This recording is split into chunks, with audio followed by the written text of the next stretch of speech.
Hello, everyone. Thanks for joining today's webinar on ESFA funding rules, what you need to know. So I'm delighted to say I'm joined by Rachel Roby, who is a Strategic Apprenticeship Lead at Cogent Skills. There's quite a lot of technical information going on here on the back of some funding rule announcements that were made very recently. Just before we get into the nuts and bolts of it, a bit about Rachel, I guess. So Rachel has sort of completed a number of apprenticeships herself since leaving school. She then became an apprenticeship assessor in 2007, 2008, and she's got a background in colleges, training providers, and an employer provider. And more recently has worked in a trade association background within the construction sector in apprenticeship roles.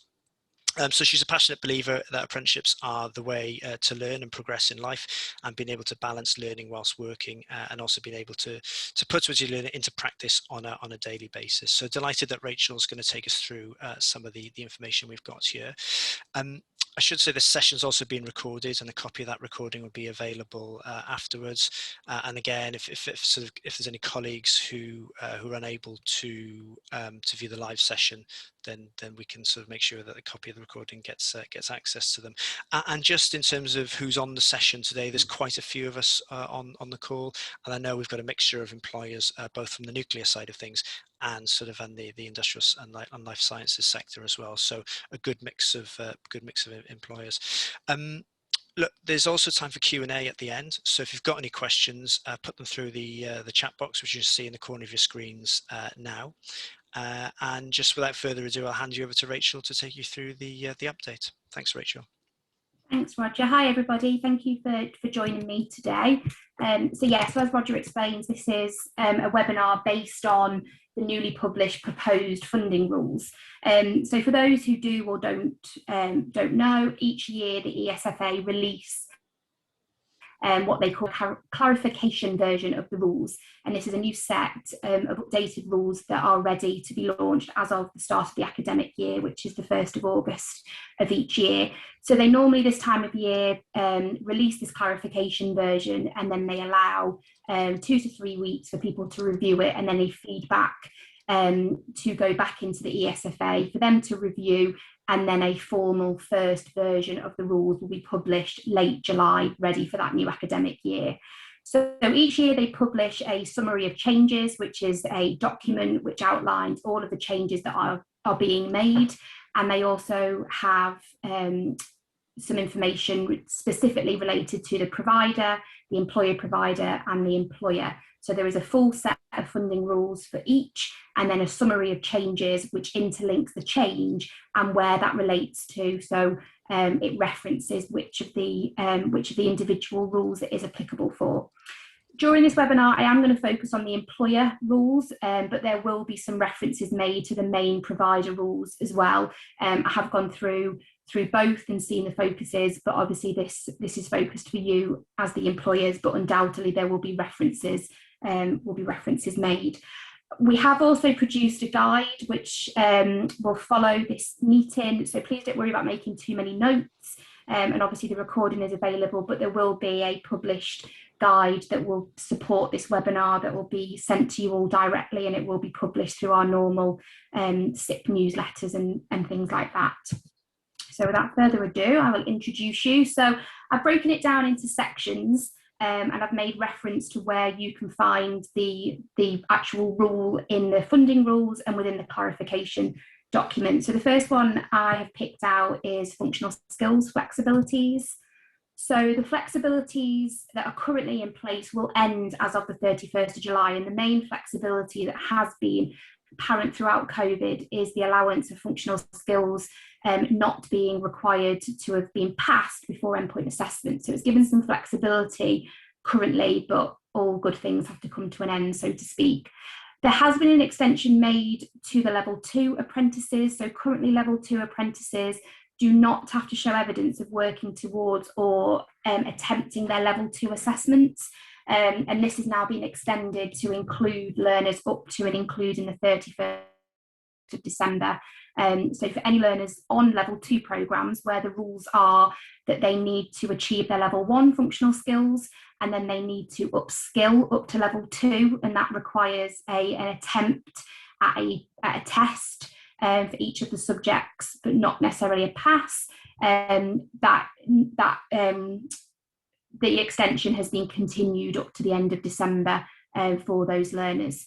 Functional skills can depend. They have English, Maths and ICT, but the qualifications that your apprentices are required to do will change depending on the apprenticeship they are enrolled on. It's something that should be made very clear in the assessment plan, and it also should be very clear from day one, or even before day one of learning, what functional skills, if any, people need to enroll on. So it's really important that all parties have a clear viewpoint of what functional skills requirements are needed. And then I've just balanced some facts along with my kind of take and my view of the rules. So for me, functional skills are really important, and they should be given the adequate weight that they should be given. Many of you may recruit learners or apprentices that already have exemptions in place for functional skills. That might be part of your recruitment process, that you already expect learners or staff to have the equivalent of functional skills, and that is absolutely fine. Therefore, they will hold exemptions, which means that they are not fundable to upskill or do their functional skills.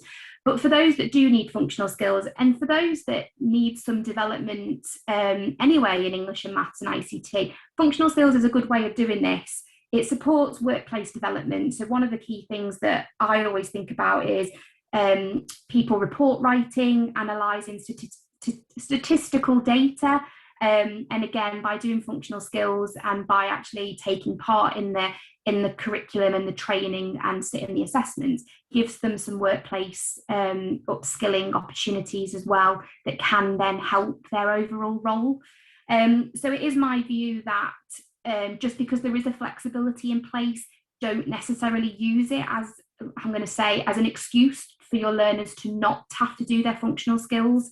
And don't allow your training providers to use the flexibility as an excuse if there is time left on programme to be able to do either the qualifications from the start or that upskilling element. It will pay off in the end. So it's about working with the provider, working with the learner, and making sure that there's adequate time included. But one thing to note for those that may or may not know is that the functional skills is not included in that 20% off the job. So any hours that are accredited to English and Maths cannot be included in that overall 20% off the job guidance. Okay, so next is programme eligibility, funding and additional support requirements. So clarification has come out around the expectations of 1, identification, and 2, recognition of prior learning, diagnostic assessments, and the investigation of potential learner support. So again, these are some clarification rules, but there's also some new rules being added.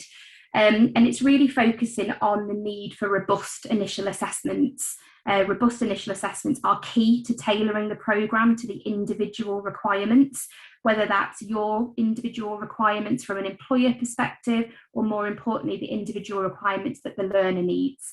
And there's new rules clarifying that providers must take into account prior work experience, so particularly where an apprentice is an existing employee, which I'll come back to in a minute, or is at the beginning of their apprenticeship after completing another programme with a relevant work placement. And I've just identified 3 examples where this could be apparent, which is T-levels, the Kickstart programme and traineeships. So 1 technical programme that people are enrolling on, but 2 government initiatives that are out there and people are taking advantage of include work-based training placements. Therefore, there is, evidence to say that they are developing workplace knowledge, skills and behaviours that then should be taken into consideration when somebody then wants to enrol on an apprenticeship in the future. Also, they want to take into consideration prior education or training and any associated qualifications that may relate to that. So a question for you to ask yourselves is, have any of your apprentices done any qualifications that are relatable to the job that they've been employed to do? And then they're going on to an apprenticeship. So therefore, should what they covered in their qualification be taken into consideration when they are embarking on their apprenticeship? And the other thing is any previous apprenticeships that have been undertaken There are similarities between programmes. One of the things that the Institute are very keen to ensure is that there is a standardised approach to how the knowledge, skills and behaviours are worded. Some of the behaviours can be the same and have the same context. So it's something to think about, that if somebody has already done an apprenticeship, mapping against the behaviours from their first apprenticeship to maybe their new one could be exactly the same. So therefore, do they have to be covered again through this new apprenticeship they're enrolling on? And it all boils down basically to the funding. I am a firm believer that you should only fund what is needed to be taught, and that it shouldn't be kind of a bog standard rule for all. Some learners will need the full programme delivered, and that is absolutely fine. And that's where obviously full funding bands, full costs, full length of time on programme should be used. But there is people that don't need the full time on programme. There is a minimum of 12 months, which I'll cover in a bit more detail further on in the webinar. But there could be negotiations where learners don't need all of the 18 months on programme if they do have some prior experience and prior time in the role. And that's where it can be more of a thing to be looked at for if you're looking at upskilling your existing staff, and if you're using apprenticeships as an upskilling tool rather than or as well as early talent. So it's something that should be really, really key, especially around the enrolment.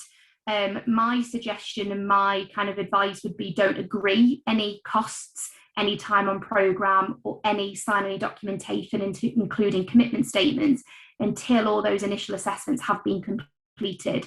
Training providers should not be planning programmes until they know exactly what the learner needs from the programme and what you need as the employer.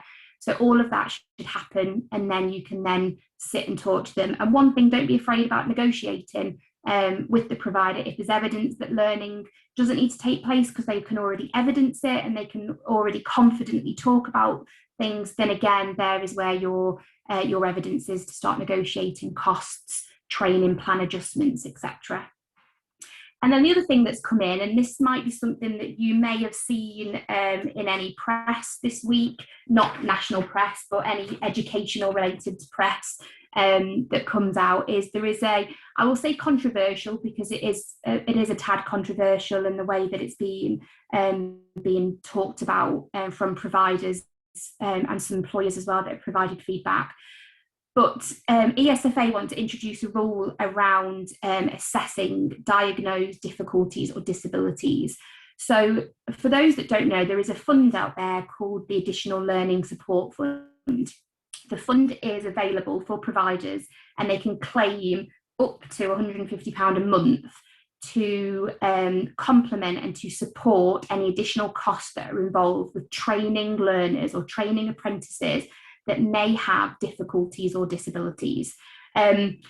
It's been around for a long time, the ALS fund, but it has always been quite a tricky fund to manage and a difficult fund to evidence.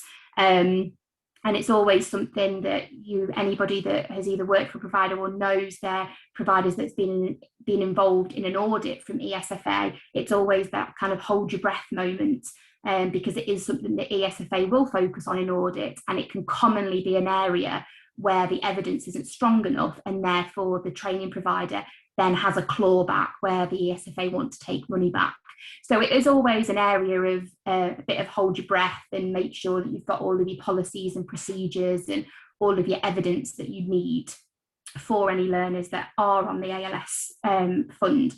But what they want to do is, there are providers out there that can give and platforms that can assess individuals that could identify where there could be a difficulty or disability. So as an example, there can be programs out there that can identify dyslexia. And what the ESFA is saying is that initial assessments can be carried out when there is a diagnosed difficulty or disability. So if a learner, one of your staff identifies that they're dyslexic, but maybe doesn't have the evidence formally, then that is okay. They have declared it, so therefore it needs to be investigated. And providers, if they identify that there may be a difficulty or disability, but there isn't an official diagnosis, they could then ask and fund a claim to be made. So from personal experience, as part of one of the programs that I used to run, we used to ask our future apprentices to complete a written piece of work, a one-pager, to assess their English skills. And that was because they were doing a level 4 qualification that they needed to undertake a project at the end of it, where they would have to write a project brief. So we wanted to get a bit of context as to what their starting level of English was.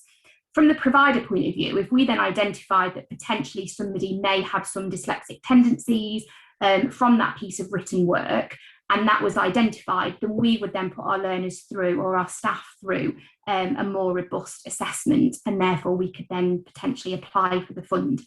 But what they are saying this year is they don't just want these assessments to be part of the standard enrolment, and they just don't want it to be a blanket approach that everybody is assessed, which has caused some different viewpoints. ESFA want to discourage providers using this as a way to claim more money, of course, and they don't potentially want them to draw down additional funding for learners that don't particularly need it. So there'd be an argument to say if an apprentice has successfully gone through their life without having a diagnostic assessment and an identifiable difficulty or disability, why should it matter now? You know, why should they automatically do these assessments and then get the funding applicable to them? But there's lots of things that have been said as a negative. So one, people might have had difficulties or disabilities all the way through their educational practice, all the way through their experience in the past. And this could be the first time that they're assessed and they could finally get the help that they've been waiting for all these years. And that does happen. You know, it might not be picked up in school, or it might be avoided in school. And therefore it might take till somebody to be an adult and do an apprenticeship for them to find out that they do have something that could impact their learning and their success with learning. So therefore, why shouldn't they get additional support if it has been identified? People are saying that it could negatively impact the starts because it could put people off, but it could also lead to a higher dropout rate. And the reason why it could lead to a higher dropout rate is the pressures of doing an apprenticeship could then become too much if it becomes too difficult for them, or they're struggling keeping up with work deadlines, or they're submitting work and then it's coming back with loads of red pen, and you know, all of the pressures that can come under it. So there is nerves around having this blanket approach. My suggestion is it's worth further investigations and further discussions with your providers. You may have heard from providers already. I know that there's a lot of providers trying to build an evidence base to respond to the ESFA. I know that lots of the companies that have the software are obviously wanting the rules to be changed.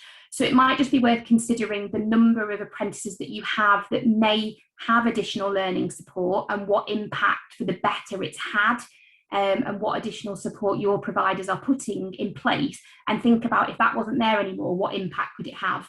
And if you think that that impact is a negative impact, then obviously I could personally put a response in on Cogent or on the NSSG's part, or you can work with your providers and contact them and see whether they're putting a response in. There is also some frustrations running around, and I'll just mention it quickly, that it could contravene policies that are already around. So there's obviously the Equality Act, there's ESFA guidance on equality, and there's also lots of reference to individual needs in the Ofsted framework.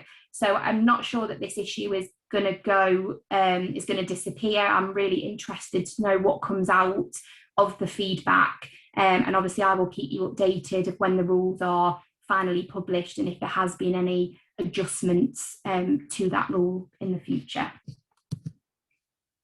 Okay, moving on to minimum duration. So as I said before, I said that I would mention this again in more detail. So there has been some clarification around some exemptions that can be put in place now for potential learners to reduce the minimum duration. So minimum duration on an apprenticeship is 12 months, actually 12 months and a few days, but 12 months minimum learning period, and that's based on a 30-hour contracted employee.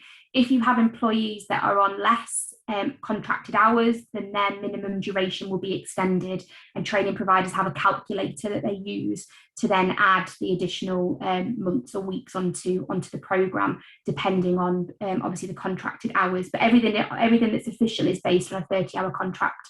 So at least 12 months. Obviously, some standards have their own recommended minimum time, and that is obviously based on the learning that is needed. And again, this comes back to this individual programme. But apprenticeships need to be 12 months, except for in the minor exceptions. This is something that was developed due to COVID, first of all, and it was something that was identified last year around learners that have been made redundant. So the new rule that's coming in is around learners that have been made redundant with more than 6 but less than 12 months remaining on their programme, where they can demonstrate the previous apprenticeship experience they've had. So if somebody was on a programme in a previous employer, they then come to you, but they have already done 8 months of 12 months learning, that learning should be taken into consideration, and it should be used again as part of the initial assessments or re-initial assessments of that learner's progress. And again, if there is evidence that they don't have to either redo 12 months or there can be a negotiation on the timescale, then that should be allowed. And that's something that the training provider will input and then produce evidence that they can then justify to ESFA as to why that adjustment of time has been put in. Other rules that are coming in are around transferring onto newer versions of standards. And again, I'll touch on that in more detail a little bit later, because there's some newer rules around standards versioning and different updates. Learners that transfer between providers but remain on the same standard. So unfortunately, there is cases where providers cannot continue with programmes anymore, either through an Ofsted inspection that they're not able to take any more starts, or they fold, unfortunately. Providers that don't have the infrastructure anymore to deliver the programmes or have a change of stance, or from your point of view, if you don't feel like you're getting the service you deserve and the learner doesn't feel they're getting the service they deserve, then again, you can move providers. But if they remain on the same standard, then they should almost just pick up where they've left off, and it shouldn't have a negative impact for the apprentice. And then the final clarification is around learners that return to the same programme after a break in learning or potentially a withdrawal. So you may have found, and I know scenarios where during the pandemic, you know, there was so much going on that apprentices just kind of went, oh, I can't deal with this anymore. And rather than saying, I'll go on a break in learning, they've just kind of said, take me off programme. Now that things are calming down, so to speak, whether they've changed their mind and they want to come back on, if the standard is the same, again, they should be able to resume their programme, and that should not be a disadvantage of what they've previously learned, as long as they can evidence the knowledge, skills and behaviours that they do have. My take on this, ESFA and DFE are really re-emphasising the rule around an apprenticeship being a minimum 12-month programme. I know this can be quite frustrating for some people, and especially for those that are using apprenticeships as an upskilling tool. But it is to maintain the quality and, I suppose, the integrity around apprenticeships, and fulfilling that definition of an apprenticeship being around developing substantial, and that's probably the key word, is that substantial new knowledge, skills and behaviours. And by putting a minimum 12 months of learning into a programme, that, you know, should be subsequently the time that's needed as a minimum to learn those substantial skills. I do think it's good that there's been some clarity. I know that there's been a lot of redundancies, and unfortunately there's been a lot of redundancies within the apprenticeship landscape, unfortunately. So it's good that there are some rules, and overall that learners just shouldn't be disadvantaged. You know, if they want to move providers, if they want to move standards, if they want to take a break and then come back, they should not be at a disadvantage due to a change of circumstances, some circumstances which are totally out of their control as well. And why should that prevent them from carrying on their apprenticeship and achieving their apprenticeship no matter what? So it's good that the ESFA are introducing those rules. Moving on to endpoint assessment. So there are 2 new rules that are coming into effect from this academic year. These rules are building on rules that have come into play more in the last few years, obviously since endpoint assessment became part of the apprenticeship programmes in England. So the new rule is around around dialogue. Dialogue must commence between the employer, the provider and the endpoint assessment organisation at least 6 months before the planned end date, and at least 6 months prior to gateway. An EPAO, so an endpoint assessment organisation, should have been appointed and those contract, those discussions, those price negotiations, and those potential initial plans should be all kind of signed, sealed, and delivered with 6 months onto programme. These things have been recommended. They've been recommended for years, to start those conversations, and there's been more emphasis on what is needed in the data that the main provider updates, which is called the ILR, so the individual learning record, that is the main kind of communication tool between ESFA and the providers. There's been more rules coming through the years around ensuring that endpoint assessment organisations are in place with plenty of time. So again, my take, I think it's good. I think it's a good thing. I think it's a positive step, for the main reasons that it gives all parties time to prepare. So when a standard is produced, an assessment plan is written, and that is what is launched. And that is what the endpoint assessment organisations then use to design their endpoint assessment. But people can interpret the information in the assessment plans differently. So each endpoint assessment organisation, just because they're assessing the same standard, doesn't mean that they'll do everything exactly the same. They may have different requirements. They may tweak, what they want, the criteria, the outcomes and things. So I think, for one thing, for a main provider to know what endpoint assessment organisation they're then preparing the learners to sit is key. I also think that now EPAOs are developing more resources, and there's more clarity out there about what they're expecting. It could help learners. They could go onto the website and see if there's any revision materials, mock papers, things like that they can use to help them get ready for what the endpoint assessment is going to look like. And also, with a specific mention to mock EPA, providers now and endpoint assessment organisations often have mock-ups of what the tests will look like on the software that they'll use. So again, that familiarisation and getting learners comfortable with endpoint assessment, because it is scary, and you can talk about it all the way through the programme, which should be happening, but it's not me or you sitting the endpoint assessment, it is that learner, and it can be a nervous experience for them. So to make them more comfortable, I think is really, really good, and I think it should be something that is encouraged. And then on the flip side, for the EPAO, it helps them with their forecasting and their planning. And unfortunately, EPAOs have been put in, and I'm sure they still are, especially this time of year, where things are all a bit last minute, but providers are trying to get learners through by year end, which is obviously the 31st of July.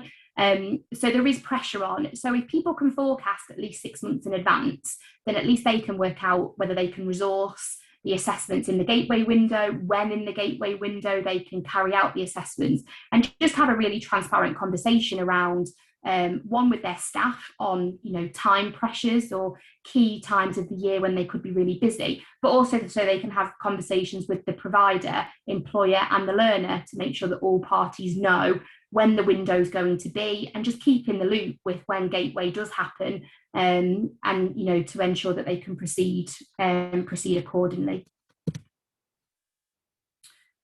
Next is subcontracting and co-investment. So there has been multiple clarification and some new rules put in place around the relationship with subcontractors.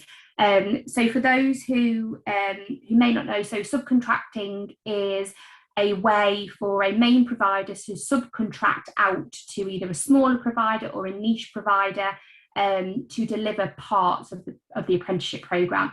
This can commonly be functional skills. So you may have a main provider that doesn't have the infrastructure to deliver the maths and English and ICT. So they may subcontract that out to a specialist functional skills subcontractor. There may also be some niche elements of the training. So if there's a specialism that the main provider doesn't have the experience with, again, they may subcontract that work out to an authorised subcontractor. But what ESFA want to ensure is that all parties know about the subcontracting arrangements, because you'd be surprised to know how many don't and aren't open and honest about the subcontracting arrangements that they have in place.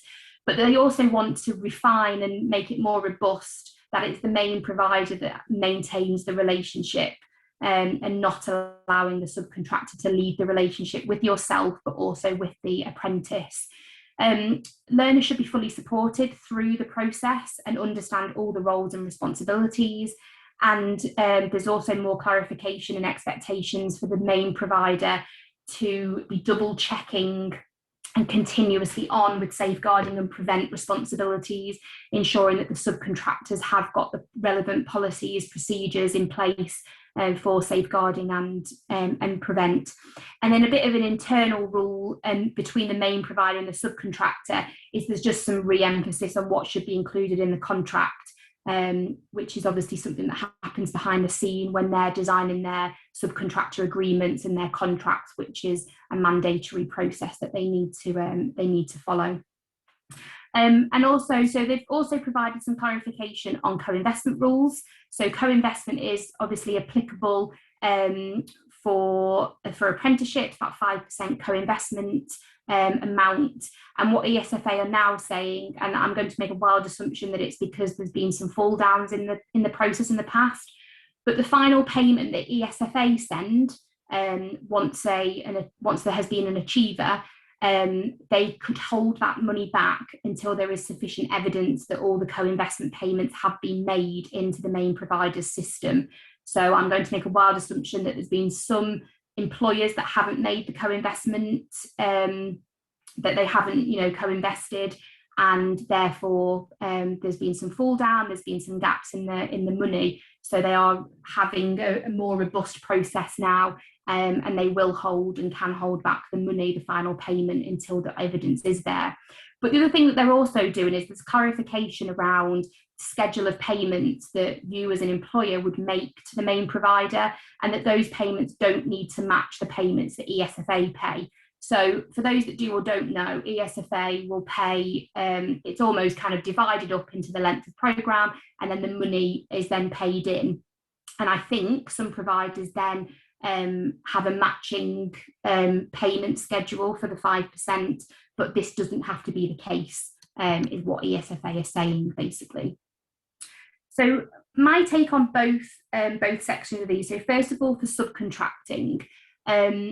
Subcontracting can be an issue. It can be a bit of an area of weakness sometimes, but there are some excellent subcontractors out there. I've worked for a subcontractor. I've had subcontractors work in my provision in the past. I have the good, bad, and the ugly stories about both sides of it, but there are some really good subcontractors out there. But it's just really important that, you make your relationship with the main provider, you sign all your contracts with that main provider. So they should ultimately hold the responsibility to maintain the relationship with you, the relationship and the progression of your apprentices. So it should be the responsibility of the main provider to take that, responsibility on their shoulders. So if you do have any issues there, if there's any concerns or feedback, that it should be reported back to them. But the big thing is you should know. So you should know if somebody else is coming in. So say, for example, if face-to-face delivery is starting, you obviously make the arrangements with the main provider. But if it is going to be somebody from a subcontractor that's coming in, you should be made aware of that. You might have protocols on site around, the arrangements of letting people on site, but also that open door to another person coming into this learner journey that you might not have known about. And you're going to make the assumption that they work for the main provider and that they're, one of their staff that goes through the rigor and checks before they come and become an apprenticeship coach, assessor, whatever the title is. So it's really key that the provider is upfront about any subcontracting arrangements that they have in place. But please don't be put off around subcontracting. It is something that sometimes does get a bit of bad press, and it is sometimes something that main providers do unfortunately fall down on audits or Ofsted,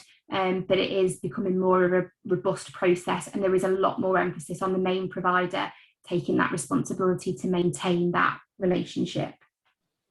And then also around the co-investment, honestly, I wasn't aware that co-investment payments weren't being made, but they only introduce these rules when there's an issue, so there clearly has been. So they're just kind of, I think, tidying up where the rules fit. And also around the payment models, again, it should be something that's discussed when you're setting up your apprenticeship agreement with your learners around the co-investment payments, if it's applicable, and that should be discussed. Providers may have a preferred method or percentage working out of when payments are made, and it's probably worth listening to their kind of justification of that. But obviously it's something that you would need to discuss internally as well, especially with, say, your finance teams, who will obviously pay the check, to make sure that those payment methods and the time and expectations, time of the month, or every quarter, or however it's going to work, that it fits with what you need it to work as much as the provider. And don't let the provider kind of boss you around, I suppose, because they don't have that rule to do that anymore. The payments don't need to match, and the times can be staggered. Okay, moving on to Levy Transfer. So this is a bit of a work in progress. So for those that don't know, there is a new Levy Transfer matching service that will come into play as of August. Obviously, I understand, and lots of employers that I talk to are already part of programs that do transfer levy, which is great to see. And it's amazing to know that smaller companies or smaller organizations, parts of your charitable arms or your supply chain, the bigger companies are able to feed unused or unallocated levy down. But this new matching service will come live in August, so there are some rules that are coming in around kind of the responsibilities, what should be done, what shouldn't be done. So I won't read everything out, but what I will say is, I think because this apprenticeship matching service is new, I think this is where new rules will continue to come in. The new set of rules will come out in advance of the 1st of August, but there are normally a couple of amendments through the academic year. They never know what time of year it will be, but there can be some caveats or updates made, which I can keep you all in the loop about. And I just have a little feeling that as the Levy Transfer service gets up and running, there may either be some teething problems, or there'll be some things that haven't come up in the FAQs or haven't been considered. So I think these rules may continue to develop. So it's almost a watch this space, and I can keep you updated with any formal updates that come out, but also will be monitoring when the launch of the Levy service happens, and we can obviously support you if you want to get involved in that in the autumn. And then I mentioned earlier on around standard version changes, which is very exciting because it shows that some apprenticeship standards have been around long enough to go through a review.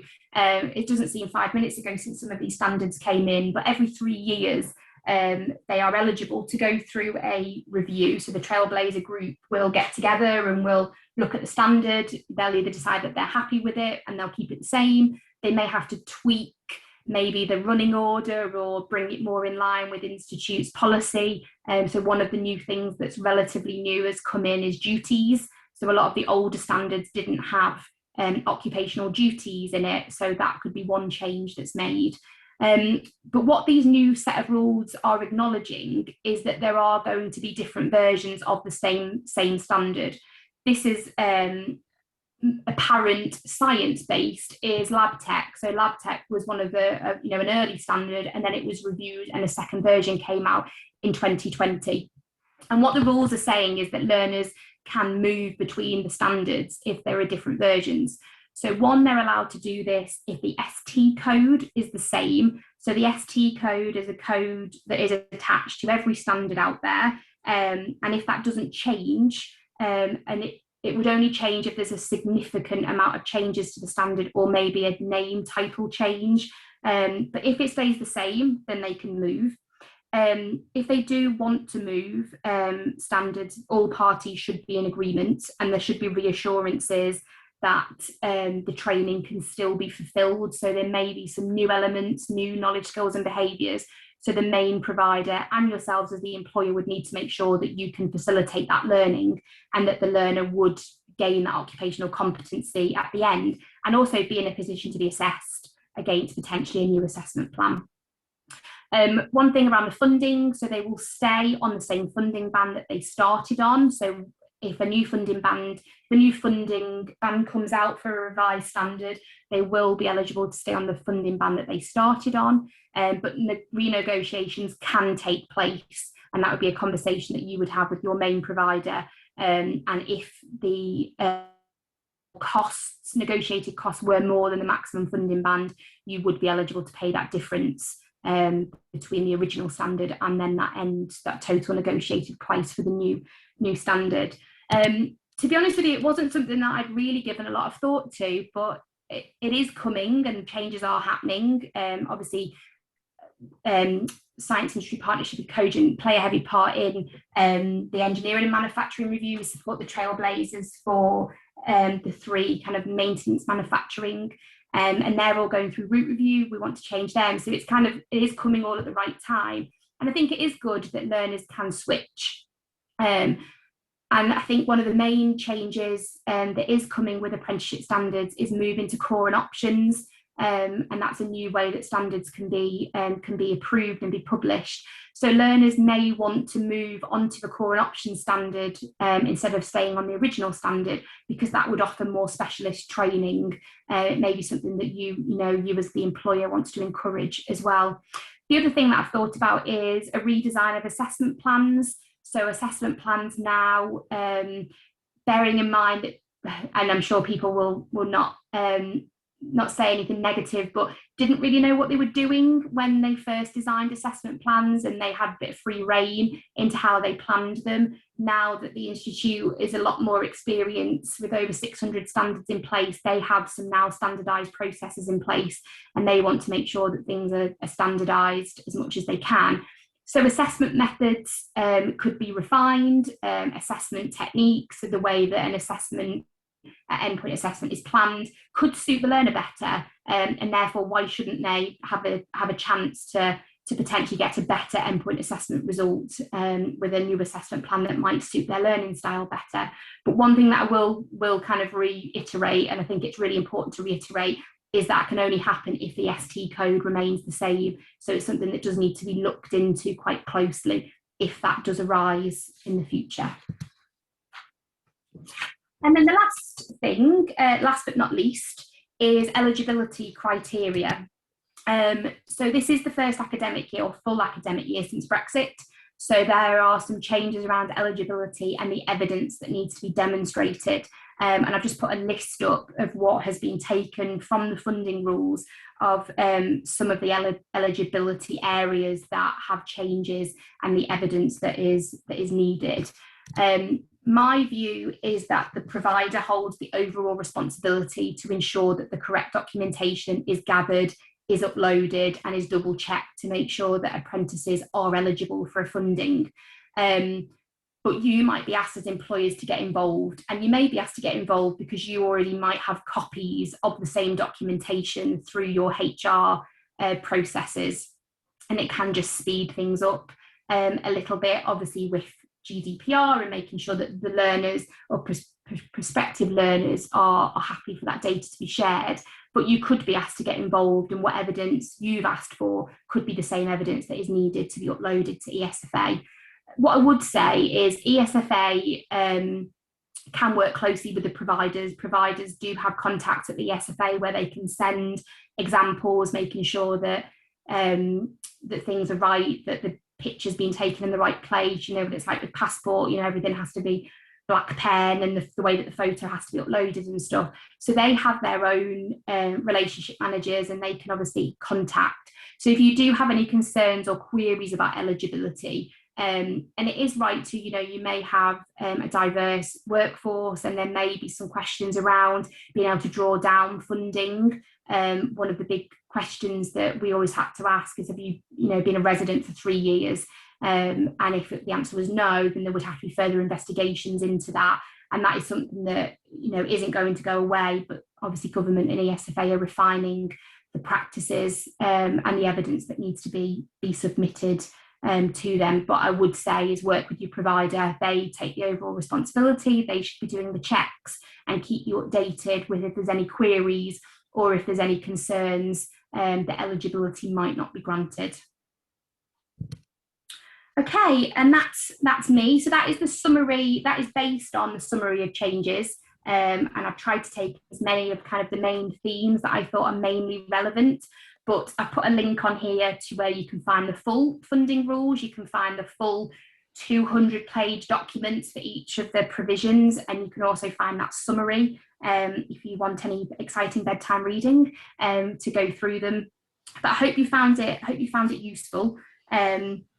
What I will say is, if you do have any feedback, so if you've heard anything today that you've got concerns about, either from you as an employer point of view, you know that there's something going on with your provider that could negatively impact because of a new rule coming in, or your future stroke current apprentices, you do have the opportunity. Unfortunately, the window for feedback does close on Friday evening. They never give a lot of time, and that time window is getting shorter year by year.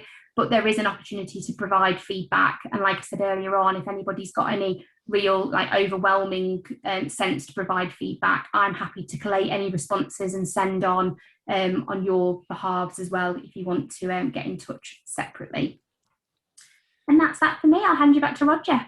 Thanks, Rachel. Look, I'll let you get your breath back. Just so we have got a couple of questions in, so yeah, definitely to get your breath back. Have a sip of water. Thanks for condensing that. You mentioned that the funding rules are found on that link on the screen. I do know that the full funding rules are about 100 pages long, so thanks again for condensing that into an employer-friendly format for this session. Just again to reiterate, so that there are some Rachel's put together some accompanying guide which we'll send out sort of following this webinar really, and a copy of that recording as well is made available. Question box is still open if you've got any questions to fire through. And just on close of this survey, just on close of this webinar, there's a sort of an automated sort of survey that pops up as well. I'll be really grateful for any feedback on this session, and as well there's an opportunity to let us know of any future webinar topics that you want us to cover off. And also I should say that if there are members on here from the Science Industry Partnership, then obviously members can get in touch with to Rachel to discuss more of these changes in more detail. Okay, Rachel, I'm just going to plow on with the questions if of course. Okay, and it's very kind of you to allow yourself to be put under the spotlight here. But okay, the first question's come through, and it's around EPA organisations, and it's can employers decide EPA organisations? We've always asked our training providers who they work with in advance of decision on programs. Can we therefore dictate who we want to be with, and training providers work with multiple endpoint assessors depending on employers' wishes? The simple answer is yes. Remember, they're your learners, it's your funding, it's your money. If you want to investigate the organisations, if you want your training provider to give you information on endpoint assessment organisations that do deliver the standards that your learners are working towards, don't feel like you have to be dictated by your training provider. They will have a bank, they will have their core, and that's really good that they build the relationships, and it is important that the training provider does build a relationship with an EPAO, but that doesn't mean that they are the only ones out there. You may have previous experience with another. If you've moved providers, you may have heard some horror stories, or you might not be happy with the service that you're receiving from your current EPAO. Therefore, there are more options out there, so don't be afraid to challenge that with your providers. Excellent. They'll hate you for saying that, but that's the honest truth. Thanks, Rachel. And interestingly, I think that iterations of that question have been asked multiple times as well. So I think that's an interesting point for us, I guess. Okay, so one more here. It's been almost 6 months since I was involved in our apprenticeship programs. Does the 5% cost still apply when or if the levy is exhausted? Yes, it does. Yeah, so if your pot, so to speak, runs out, then co-investment payments will then apply. And this is where that management of your levy pot, especially in line with potentially your co-investment payments, or if you know the length of people's programs and you can calculate, the levy coming in versus the levy going out, that's why that can be really important. It is a balancing act, unfortunately, for those employers that don't have a big surplus pot. But yes, the 5% would come back in once the levy pot goes back to zero. Okay, thanks again, Rachel, for that one. And I think okay, there's another one here which is come in. There's someone's just checking on what are our responsibilities as employers. Okay, so obviously you're responsible. You employ the apprentice, or you employ the your member of staff who then becomes an apprentice. So it's obviously really key that you are fully supporting them through their journey, that you're working with the main provider. You take part in the progress reviews, you're around if there's assessments happening, and you can provide feedback to the assessor. One thing I would say in terms of the ESFA is obviously the main provider manage the relationship with the ESFA, but it is your money, and the compliance element from the employer version is your responsibility to obviously ensure that you do sign the statements, you do pay the co-investment fees when applicable, etc. But it is in your best interest to ensure that the providers are also following the rules. I'm not saying become an ESFA funding rule expert overnight, but it is in your best interest to be aware of what the rules are, to ensure that the providers are following them. Because the last thing that you would want is, if you have a successful program running, is that your provider isn't following the rules and they get an audit and the audit goes wrong, and then there are consequences because of that audit happening. So I would say it is really in your best interest to play a part and be active in your knowledge of what the rules are and how you can make sure that they are followed from all parties. Thanks, Rachel. And someone's just in the chat box as well, which has just come through, which I don't think everyone can see, but someone's mentioned that there's a really good tool on the government side, apparently, which helps to predict when you can expect to exhaust your levy pot. So I don't know if you've come across that at all, but thanks for feeding that into us there. Okay, well, look, we're just about up to our allotted time, I guess, for today. So just look, thanks everyone for attending and taking the time out of your busy schedules to dial in. Thanks, Rachel, for that breakdown. Again, we'll send out copies of the recording and guide later on this afternoon. But thanks very much, everyone, and have a good afternoon. Thanks, everybody.